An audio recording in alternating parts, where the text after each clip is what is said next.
preference would be to own companies that will benefit from capital expenditure. So you're looking at software companies like an Adobe, but not as a Facebook. So not social media, because that doesn't really do anything. But companies that actually improve productivity for corporations. So Salesforce, Adobe, that kind of names. And then I'm reasonably capital spending, any capital company, not maybe names like Caterpillar that are very, reliant on mining and cyclicals, but companies that are kind of reliant, like Honeywell, that are reliant on just general economic growth. I'm still happy to own Honeywell, even though it's got, it has had a correction here. Part of the reason a lot of the industrial companies in the U.S. were corrected is because of the tariffs, right? So steel tariffs, people are assuming that the inputs, a lot of, obviously, industrial companies have steel and aluminum as inputs. And if prices of those rise, then that was viewed as a negative.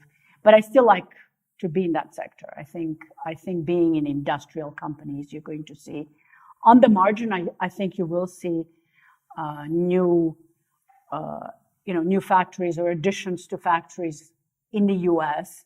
as Trump hammers on this job growth and hammers on his trading partners to come and spend money in the U.S. I think net, I think it is producing some desired effects in terms of people investing on the margin, investing more money in the U.S. than they otherwise would have if it wasn't constantly pounding on that particular message. And I think it will continue to.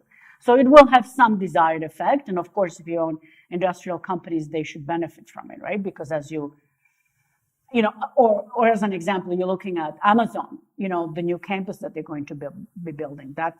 I'm not suggesting it's going to add a huge number to the U.S. GDP, but those are the kind of things that will, that you want exposure to.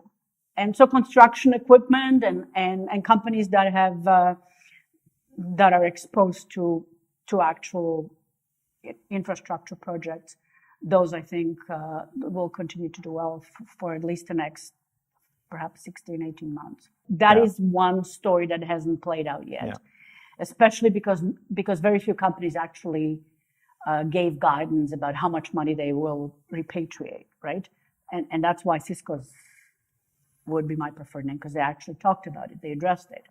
Most other companies haven't, but they will. So Q1, Q2, at some point, they will give you guidance about how much money they'll bring back and what you can expect for the company to do with it. And I think at that point, investors will start sort of rewarding companies for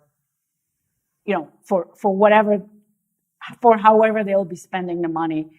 Part of it will have to be some buybacks and some dividend growth, and that will absolutely, and investors will reward companies for those, right? So I think that part, I don't think is reflected in the market yet, because very few companies talked about the actual sum of money they will repatriate. They kind of gave vague guidance about they might bring some money back, but they didn't talk about how will they spend the money, and they certainly did not talk about the totality of the money that they will bring back. So I think that is yet to be a positive for the U.S. market.